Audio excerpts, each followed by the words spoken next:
Mari kita buka sama-sama dalam Kejadian 22. Di multimedia bisa lihat sama-sama Kejadian 22. Judul perikopnya kepercayaan Abraham diuji. Kita baca sama-sama ayat yang pertama. Setelah semuanya itu Allah mencoba Abraham. Ia berfirman kepadanya, Abraham. Lalu sahutnya, ya Tuhan, firman-Nya, ambillah anakmu yang tunggal itu yang engkau kasihi, yakni Ishak. Pergilah ke tanah Morea dan persembahkanlah dia di sana sebagai korban bakaran pada salah satu gunung yang akan kukatakan kepadamu. Ayat ketiga, keesokan harinya pagi-pagi bangunlah Abraham. Ia memasang pelanai keledainya dan manggil 2 orang bujangnya beserta Ishak anaknya. Ia membelah juga kayu untuk korban bakaran itu. Lalu berangkatlah ia dan pergi ke tempat yang dikatakan Allah kepadanya. Ayat keempat, ketiga pada hari ketiga Abraham melayangkan pandangnya, kelihatanlah kepadanya tempat itu dari jauh. Kata Abraham kepada kedua bujangnya itu, tinggallah kamu di sini dengan keledai ini, aku beserta anak ini akan pergi ke sana. Kami akan sembahyang, sesudah itu kami kembali kepadamu. Lalu Abraham mengambil kayu untuk korban bakaran itu dan memikulnya ke atas bahu Ishak anaknya, sedang di tangannya dibawanya api dan pisau.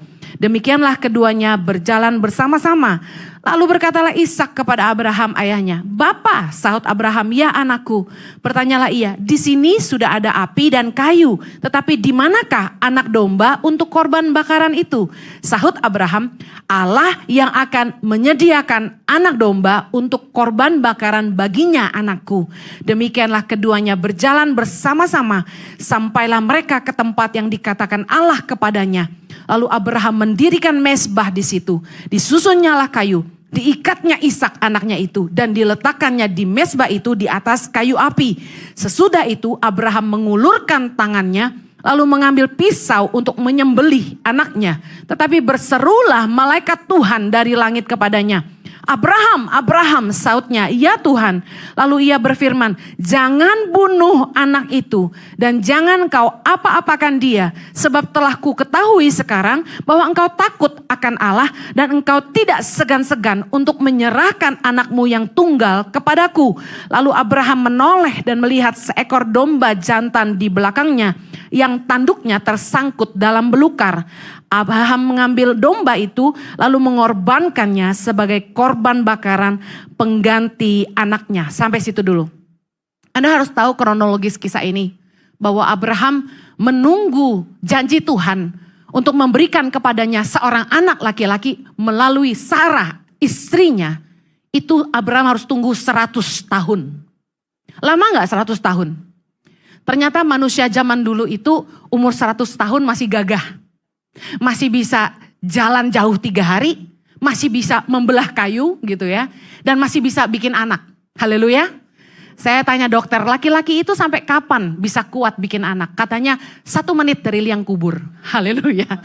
Nah, saudara lihat, bisa ngebayangin gak? Ishak adalah anak yang dijanjikan Tuhan kepada Abraham. Dan Ishak adalah anak laki-laki satu-satunya. Hasil doa, pergumulan, perjuangan yang dinantikan berapa lama? 100 tahun, aduh lama banget. Baru umur 100 Abraham dapat Ishak. Dan Tuhan bilang sama Ishak, bawa anakmu korbankan dia. Kenapa Abraham taat? Kenapa dia gak protes sama Tuhan? Ingat waktu Tuhan ingin membinasakan Sodom dan Gomora, Abraham negosiasi sama Tuhan.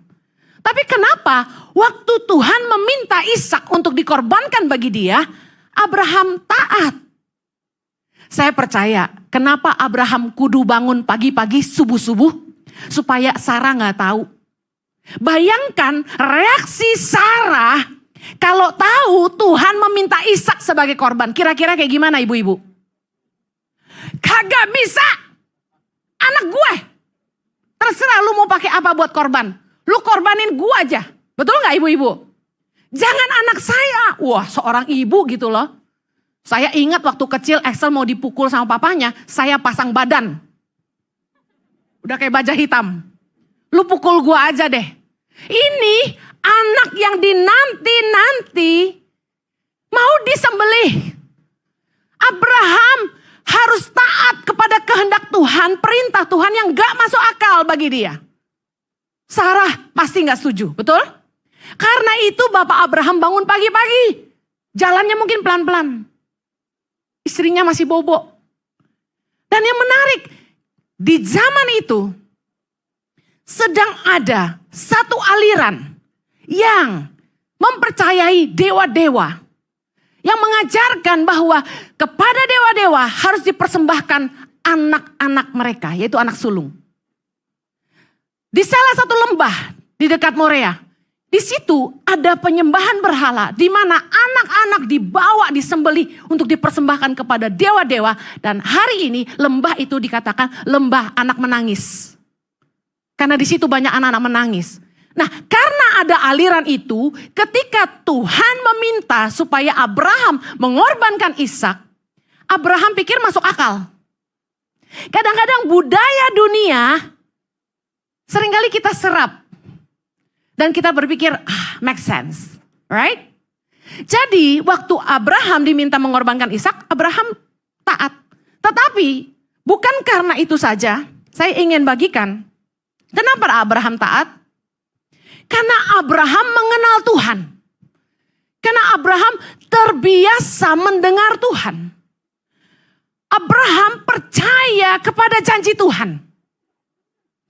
Anda perlu tahu bahwa kepercayaan itu lahir dari hubungan. Katakan kepercayaan lahir dari hubungan. Saya percaya Anda tidak akan sembarangan taat sama orang yang Anda gak kenal. Setuju? Anda gak akan sembarang mempercayai janji orang yang Anda gak kenal. Di sini ada Tri Pamungkas, seorang lawyer. Saya udah promosi, dia lawyer. Wah, bisa dipercaya gitu ya. Sayangnya begitu karena saya terlanjur bilang dia lawyer. Coba Anda gak kenal dia siapa. Lalu serta-merta Tri bilang gini sama ibu misalnya. Ibu, push up. Ibu mau denger gak? Lu siapa? Kalau kita gak kenal, kita gak akan taat. Lu siapa perintah-perintah gua, betul? Ketaatan lahir dari hubungan. Hubungan melahirkan kepercayaan. Misalnya gini, Tri bawa pil warna putih dan kasih ibu minum. Ibu minum gak? Apaan ini? Bener gak? Lu mau ngeracunin gua? Kepercayaan timbul karena hubungan. Gak mungkin serta-merta kita mau taat disuruh apa aja. Serta-merta kita percaya waktu dijanjiin gini. Kalau ibu minum pil ini, ibu kurus mendadak. Percaya? Gak percaya. Saya itu sangat hati-hati dikasih orang obat. Karena saya alergi obat. Jadi kalau saya nggak tahu itu obat apa, nggak bakal saya minum. Biarpun dia bilang gini, ibu minum obat ini, saya jamin ibu kurus dalam 3 hari. Kamsya. Saya dikasih orang berbagai macam cara untuk diet. Doesn't work. Kenapa? Karena saya doyan makan. Jadi saya nggak akan percaya orang ngomong, meskipun ibu makan terus, ibu kurus. No. Tapi saya percaya ketika kita kenal baik seseorang, kita pasti akan percaya sama omongannya.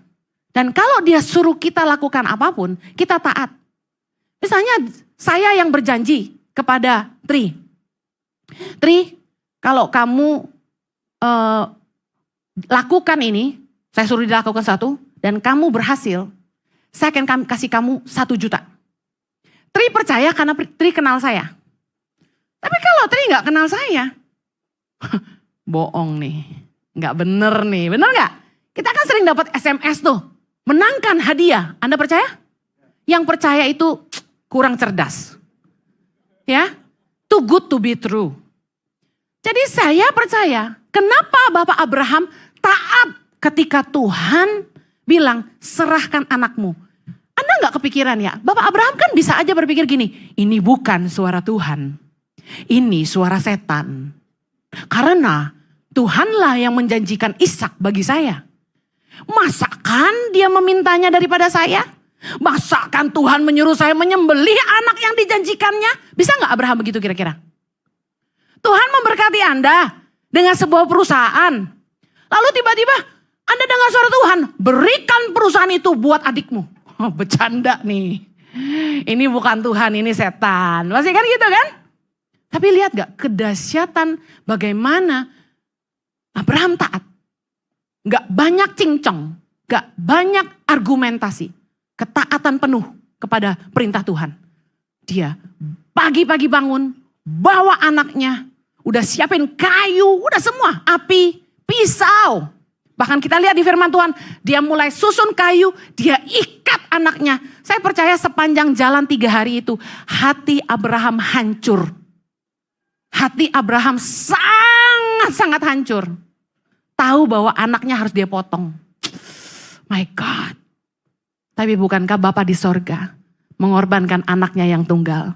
Supaya kita yang hari ini harusnya binasa beroleh hidup yang kekal. Amen. Luar biasa kasih Tuhan. Thank you Lord. Iman bukanlah ambisi. Iman bukanlah kepercayaan yang tanpa pengertian. Iman tidak nekat. Iman itu timbul karena pendengaran dan pendengaran akan firman Tuhan. Iman timbul karena kita mendengar Tuhan. Roma 10 ayat 17 katakan, iman timbul dari pendengaran dan pendengaran oleh firman Kristus.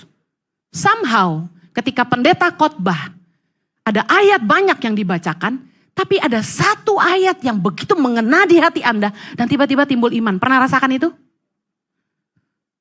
Ketika kepercayaan Abraham diuji, itu bukanlah yang pertama kali. Ingat dalam Kejadian 12, Tuhan pernah menyuruh Abraham pergi meninggalkan sanak keluarganya. Dan apa yang Abraham lakukan? Dia taat.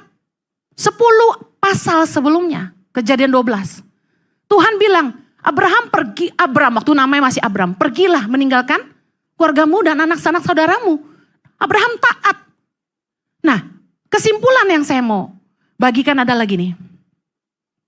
Iman itu butuh latihan. Pertama Anda harus melatih kepekaan Anda kepada suara Tuhan. Nanti di akhir saya akan ajarkan bagaimana. Kemudian Anda perlu belajar mengenali pimpinan Tuhan. Peka sama suara Tuhan dan bisa mengenali ini pimpinan Tuhan atau bukan. Yang pasti tentang suara Tuhan adalah ini. Tuhan tidak pernah bicara di luar firman. Setiap kali Tuhan bicara selalu ada dasar firman-Nya.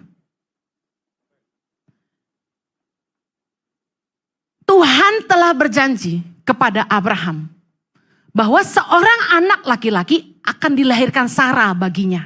Dalam Kejadian 18, Allah mengulangi lagi janjinya. Kita lihat sama-sama. Allah mengulangi menjanjikan seorang anak laki-laki kepada Abraham. Judul perikopnya ayat 10. Dan firman-Nya, sesungguhnya aku akan kembali tahun depan mendapatkan engkau. Pada waktu itulah Sarah istrimu akan mempunyai seorang anak laki-laki. Dan Sarah mendengarkan pada pintu kemah yang di belakangnya. Adapun Abraham dan Sarah telah tua dan lanjut umurnya. Dan Sarah telah mati haid. Artinya sudah menopause. Sarah sudah menopause. Mungkin gak hamil. Ibu-ibu? Teu bisa kata orang Sunda teh. Ora iso kata orang Jawa. Puhwe kata orang Cina. Gimana udah menopause bisa hamil? Nah, menarik. Janji Tuhan itu seringkali bertolak belakang dengan keadaan. Justru di dalam kemustahilan lah kita butuh iman. Kalau yang mungkin pasti mah gak butuh iman. Amin. Justru dalam keadaan mustahil yang kita hadapi di hidup kita, disitulah kita butuh iman dan mulai membangun kepercayaan kita kepada Tuhan. Tuhan berjanji kepada Abraham di saat yang tidak mungkin. Sarah udah menopause. Kelihatannya mustahil. Tapi justru di dalam kemustahilan kita akan mengalami kuasa Tuhan. Dan melihat Tuhan setia akan janjinya. Amen. Tuhan tuh setia sama janjinya. Dia gak pernah gagal. Kejadian 21. Ishak lahir. Tuhan memperhatikan Sarah seperti kecuali yang saya suka. Ya, saya nggak suka artis yang nggak cakep. Jadi yang saya hafal yang cakep doang. Brad Pitt, Jennifer Aniston, Angelina Jolie, gitulah, Jennifer Lopez, saya hafal. Begitu yang lain, biarpun ada yang cakep-cakep, saya bingung ini namanya siapa ya? Dan saya nggak pusing. Saya suka film aja gitu. Nah, Tuhan bilang saya nggak boleh nonton film lagi. Nah, itu sesuatu yang berharga buat saya. Karena hiburan anak Tuhan tuh apa sih? Kedugem nggak boleh, bener nggak? Begajul nggak boleh. Jadi kalau habis pelayanan, saya ini kan dari muda pelayanan. Jadi saya cuma sekolah, kerja, pelayanan, itu hidup saya. Nah, pulang pelayanan sama teman-teman, makan. Habis makan apa? Masa makan lagi? Nonton. Bioskop tuh hiburan buat kita. Pacaran? Nonton. Di rumah nonton, mau tidur nonton. Orang bisa tidur tanpa doa, tapi nggak bisa tidur tanpa nonton. Bener nggak? Banyak yang gitu kayak saya gitu. Wih, nonton tuh hobi. Tuhan kasih pengertian. Kamu itu merekam dengan mata. Terus Tuhan ingetin saya, waktu saya masih SD, SMP, SMA, kalau ulangan sekolah tuh saya nggak pernah belajar. Saya tuh merekam dengan mata saya.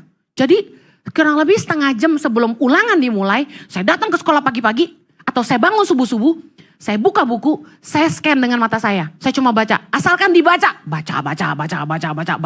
Semua saya baca, nggak ada yang miss, semua saya baca.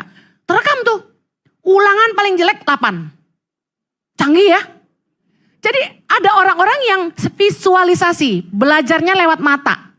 Nah, Tuhan bilang kamu tuh merekam dengan mata. Dan semua yang kamu nonton masuk ke alam bawah sadar. Gak heran ibu-ibu kalau udah nonton Korea, panggil suaminya, opa, sarang yo. Udah aneh gitu gayanya. Nah, saya kasih tahu, Tuhan menguji saya dari hal kecil. Henny, kamu harus berani nonton. Berat gak buat saya waktu itu? Hal kecil loh. Buat saya berat banget. Tuhan, kalau gitu besok-besok teman-teman pada ke bioskop, saya kemana? Sedih banget tau gak? Tapi saya taat. Saya berhenti nonton. Gak nonton TV, gak nonton bioskop. Saya tuh kenapa gak nonton film Korea? Karena saya kalau udah nonton gak bisa berhenti. Jadi saya memutuskan saya taat, saya tidak nonton. Jadi pulang gereja, habis makan, mereka pada nonton yuk. Saya sedih, saya pulang. Tapi apa yang saya lakukan? Tuhan meminta saya menukar waktu saya nonton dengan baca firman.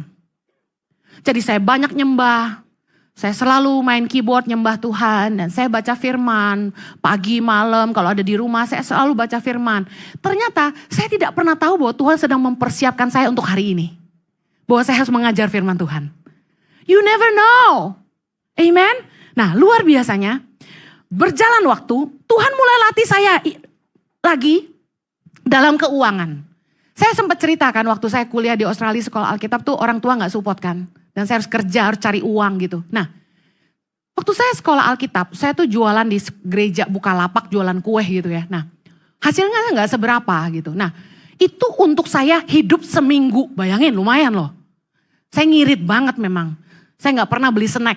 Saya cuma beli, belanja, masak.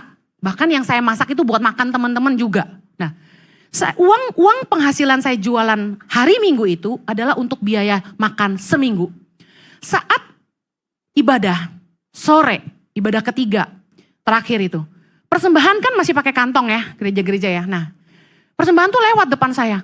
Roh Kudus ngomong gini, tabur uangnya. Saya pura-pura budek, uang yang mana? Gue cari koin dong. Buka, kan Australia kan ada koin $1, 50 sen, 20 sen, $2. Set, buka koin. Tuhan bilang, yang hasil jualan. Hasil jualan. Tuhan itu buat makan loh seminggu. Tabur, Roh Kudus bilang gitu.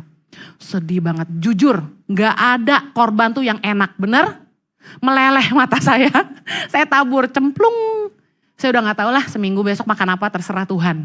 Saya taat, karena saya tuh cinta banget sama Tuhan. Saya mau mati deh buat Tuhan aja gitu. Saya cemplungin uang ke kontak persembahan. Saya pergi keluar, masih ada sisa dagangan saya. Saya pikir mudah-mudahan laku. Jadi saya masih ada sisa buat hidup gitu. Begitu saya keluar dagang, tiba-tiba ada temen kasih amplop putih. Hen, tadi ada yang ngasih buat lo nih nitip di gue. Oh ya? Namanya lagi dagang jadi kan gak konsen. Tapi dagangnya sepi sih. Jadi saya buka, saya baca. From Jesus to Henny. Saya pikir, wah ada Jesus. Saya gereja gitu loh. Nah, saya buka amplopnya. Saya kaget. 2 kali lipat dari yang saya tabur buat persembahan. Luar biasa Tuhan kita, amin. Nah, Tuhan itu melatih ketaatan dari hal-hal kecil. Anda jangan menghina, alah uang jualan seminggu dia berapa sih? Anda yang punya 1 M mau gak nabur 100 juta? 10% aja sakit bos. Benar gak? Ini semua. Aduh Tuhan Yesus. Tapi saya belajar taat tuh dari hal-hal kecil. Berhenti gak boleh nonton. Akhirnya saya baru nonton lagi tuh setelah nikah. Saya mau mencoba. Udah boleh belum ya Tuhan? Saya pergi bioskop saya ukur. Sejahtera gak ya? Damai sejahtera gak ya? Kalau gak damai sejahtera berarti masih gak boleh nih. Ternyata damai-damai aja. Dan ketika saya pulang, saya gak addicted. Saya udah gak kayak dulu lagi. Saya bisa setahun gak nonton. Jadi cuma sesekali nonton. Nah, ketaatan-ketaatan kecil itu menjadi latihan iman bagi saya. Dan saya sadar ketika Tuhan meminta saya meninggalkan Australia dan tinggal di Indonesia untuk menolong orang keluar dari kemiskinan, untuk menyelamatkan generasi di Indonesia, saya bisa taat karena saya terbiasa mendengar Tuhan. Bisa paham? Saya sudah biasa dengar Tuhan bicara. Dan ketika suatu hari saya dipaksa Tuhan untuk kembali melayani, karena Chloe Zoe waktu lahir itu saya full time mom. Kurang lebih 2 tahun saya meninggalkan pelayanan dan saya cuma ngurus anak. Dan ketika Tuhan meminta saya untuk pergi melayani, pergi memberitakan Injil, saya beratnya minta ampun, tapi saya taat. Saya pernah cerita pertama kali saya pergi melayani, khotbah pertama kali setelah cuti 2 tahun adalah ke Makassar. Jauh banget. Dan saya nangis di pesawat waktu take off, saya nangis, berat karena berat gak pernah ninggalin anak. Dan saya taat sama Tuhan, karena apa? Karena saya percaya firman Tuhan. Matius 19 ayat 29 berkata gini, dan setiap orang yang karena namaku meninggalkan rumahnya, saudaranya laki-laki atau saudaranya perempuan, bapak atau ibunya, anak-anak atau ladangnya, akan menerima kembali 100 kali lipat dan akan memperoleh hidup yang kekal. Saya dapat ayat ini. Masih berani gak mokong? Gak berani. Saya taat. Kemudian Matius 10 ayat 37. Barang siapa mengasihi bapak atau ibunya lebih daripadaku, ia tidak layak bagiku. Dan barang siapa mengasihi anaknya laki-laki atau perempuan lebih daripadaku, ia tidak layak bagiku. Ayat 38, barang siapa tidak memikul salibnya dan mengikut aku, ia tidak layak bagiku. Saya nangis tapi saya taat. Saya percaya saya nggak akan mungkin taat ketika Tuhan menyuruh saya melakukan keputusan yang begitu besar, meninggalkan apa yang kami sudah bangun di Australia. Dan kemudian meninggalkan anak-anak saya kayak orang kurang kerjaan, pergi ke pedalaman, ngurusin anak orang. Dan gak pulang-pulang dan hampir mati di laut gitu kan ya. Saya pernah di Mentawai 10 hari. Zaman dulu pakai getek. Gak ada signal handphone. Saya gak punya duit. Bapak ibu kalau tahu perjuangan saya sama Jojo di awal-awal sedih banget. Dari PK kami itu ke pedalaman. Duit saya udah habis. Kenapa? Karena di pedalaman kita harus kasih cash dan nolongin orang kanan kiri buat makan dan sebagainya. Kami naik angkot travelnya. Rambut sampai putih karena debu. Dan begitu 10 hari kemudian saya berusaha pulang ke Jakarta. Kami naik perahu dan sampai ke Padang. Duit gak ada buat beli tiket pulang Bapak Ibu. Saya masih ingat banget, saya tuangin tas saya kocok-kocok gini. Cari duit. Keselip-selip. Kekumpul cuma 500.000. Saya ingat banget. Dan harga tiket 600-an. Dan saya bilang, gimana ini saya gak bisa pulang. Uangnya gak cukup. Lesu banget saya. Waktu itu sama suami saya, dan suami saya tuh berhenti di Padang karena ada undangan khotbah di GBI Padang waktu itu. Akhirnya kita berdua berdoa, Tuhan tolong supaya Henny bisa pulang gitu. Akhirnya kami diem aja di bandara. Tiba-tiba ada calo nyamperin kami. Ada yang batal nih tiketnya, ibu mau beli gak? Saya ingat waktu itu AirAsia. Saya bilang saya cuma punya uang 500 ribu. Iya gak apa-apa 500 ribu. Akhirnya saya beli tiket ke Jakarta. Kemudian zaman dulu masih bayar airport tax. Masih ingat gak? Nah udah gak ada duit lagi gimana? Pokoknya tuh saya sampai cari di saku. Wah seru banget. Waktu itu 25 ribu kalau gak salah airport tax. Ketutup lah airport tax 25 ribu. Kemudian saya kan haus dan gak ada kartu kredit zaman itu ya. Baru pulang dari Australia kan. Nah di counter airport tax ada aqua 1,5 liter di meja masih segel, brand new. Tuh saya tanya sama bapaknya, Pak ini aqua siapa? Dia bilang gak tahu, mungkin ada petumpang ketinggalan kali. Saya percaya itu malaikat yang kasih saya. Saya bilang boleh buat saya gak? Boleh, saya ambil, saya masuk ke dalam. Zaman dulu mana ada lounge gak ada Saya duduk di kursi, saya nangis, saya sedih banget. Ternyata ikut Tuhan gak gampang. Udah suruh pulang, ninggalin kekayaan gitu kan ya. Pulang kerjaan kayak begini gitu kan ya. Ke pedalaman gak bisa pulang, gak ada signal handphone. Saya begitu sampai di bandara itu, saya nangis. Saya terharu bagaimana Tuhan pelihara bisa beli tiket, bisa ada aqua buat saya minum. Dan yang lebih bikin saya nangis, saya telepon mama saya begitu dapat signal. Mama saya marah. Anak kamu sakit. Tiga-tiganya nih sakit nih, dia bilang. Panas, diare, muntah-muntah, kangen sama kamu, pulang kamu. Saya bilang iya ini lagi di airport. Saya nangis lagi sama Tuhan, saya bilang ini Tuhan, saya ini taat loh ikut Tuhan. Saya ninggalin anak saya masih kecil-kecil, waktu Excel masih baby. Saya sampai lupa mukanya, karena saya gak ngurusin Excel karena taat sama panggilan Tuhan. Saya tuh maaf ya, sampai pompa ASI dan buang di seluruh daratan Indonesia. Di pedalaman NTT, di rumah masyarakat yang sederhana, saya gelap-gelapan, saya numpang pompa susu dan buang. Sedih banget tau gak? Bisa ngerti ya ibu-ibu yang menyusui ya. Anak kita di rumah membutuhkan ASI kita, tapi kita harus buang. Terus saya nangis terus. Aduh ikut panggilan Tuhan itu berkorbannya luar biasa. Tapi saya taat sama Tuhan. Saya ikutlah maunya Tuhan apa. Karena saya hidup cuma buat Tuhan. Saya hidup cuma buat Tuhan. Nah saya mau bilang gini, kalau Anda mau belajar taat, saya mau tutup. Anda butuh punya iman. Dan bagaimana Anda bisa memiliki iman? Mari belajar bergaul dengan Tuhan. Katakan bergaul dengan Tuhan. Dan mulai belajar peka mendengar suara Tuhan. Bagaimana caranya? Yang pertama, bangun kehidupan doa pribadi. Bersekutulah dengan Tuhan. Milikilah waktu-waktu doa pribadi sama Tuhan. Gak perlu lama. Setengah jam aja. Nah, biasakan berbicara dengan Tuhan di mana saja. Lagi nyetir sendirian, lagi mandi. Bicara sama Tuhan jadi gaya hidup. Saya baca Alkitab, Henok hidup bergaul dengan Tuhan. Dia Henok, saya Heni. Jadi saya belajar seperti Henok. Belajar bergaul dengan Tuhan itu di mana saja ngomong sama Tuhan. Amin. Nah, ketika berdoa, jangan sibuk minta ini, minta itu, berkati aku. Tapi bilang gini sama Tuhan. Tuhan, berbicaralah. Apa yang kau mau untuk hidupku? Belajar. Yang kedua, bagaimana kita bisa belajar bangun hubungan sama Tuhan? Banyak baca firman. Karena isi hati Tuhan ada di firman-Nya. Tuhan itu gak pernah bicara di luar kebenaran firman. Anda harus belajar firman.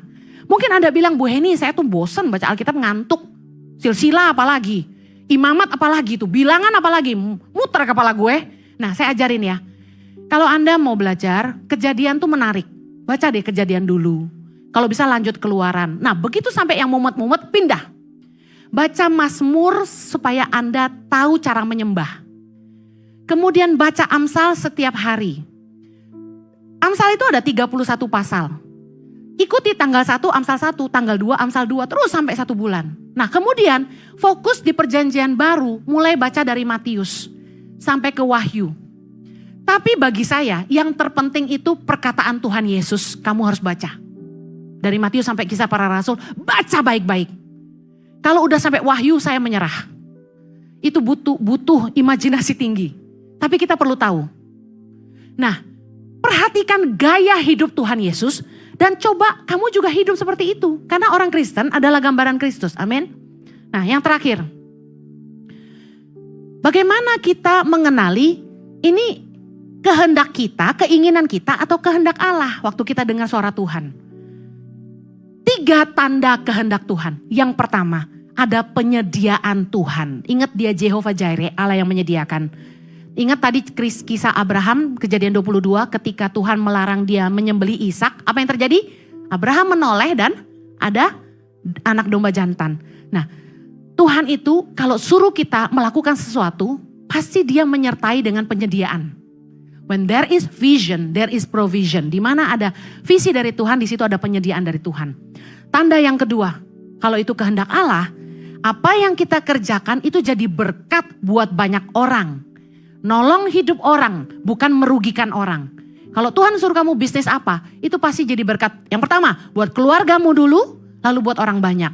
Nah, Matius 13 ayat 31 tentang hal kerajaan sorga seumpama biji sesawi yang diambil dan ditaburkan orang di ladangnya. Biji itu yang paling kecil. Nah, ingat, kalau kita mulai apa-apa jangan langsung mau besar. Mulai dari yang kecil, setia dulu dengan yang kecil. Amin. Orang nafsunya gede. Dengar, belajar dulu dari yang kecil. Kalau itu dari Tuhan, apa yang kamu kerjakan akan berkembang. Dikatakan gini, apabila sudah tumbuh, sesawi itu lebih besar daripada sayuran lain, bahkan menjadi pohon, sehingga burung-burung di udara datang bersarang pada cabang-cabangnya. Wow, karena ketaatan Abraham, segala bangsa mendapat berkat. Amen. Yang terakhir, apa yang menjadi tanda itu kehendak Tuhan? Apa yang kita kerjakan mulai dari kecil berkembang. Matius 13 ayat 33. Dan ia menceritakan perumpamaan ini kepada mereka. Hal kerajaan sorga itu seumpama ragi yang diambil seorang perempuan, diadukkan ke dalam tepung terigu 3 sukat sampai khamir seluruhnya. Ragi itu kalau dipakai cuma sedikit, tapi pengaruhnya berkembang. Kalau itu dari Tuhan, pasti berkembang. Anda kalau sampai harus ngoyo, maksa, jalan ditutup, nabrak, suap, pakai cara-cara kotor, pakai cara-cara jahat, itu bukan kehendak Tuhan. Bapa yang saya kenal adalah Bapa kebenaran, adil. Dia Bapa yang menyediakan, dia Bapa yang setia dan menyertai. Dan dia Tuhan yang pegang janjinya dalam hidup kita. Amen. Mari miliki iman. Mulai dari mana? Mulai bergaul dengan Tuhan. Mulai biasa mendengar Tuhan. Mari mulai taat ketika Tuhan suruh kamu lakukan hal-hal kecil. Bangun kepekaan dengan Tuhan. Saya berdoa agar Anda dimampukan. Mari kita berdoa.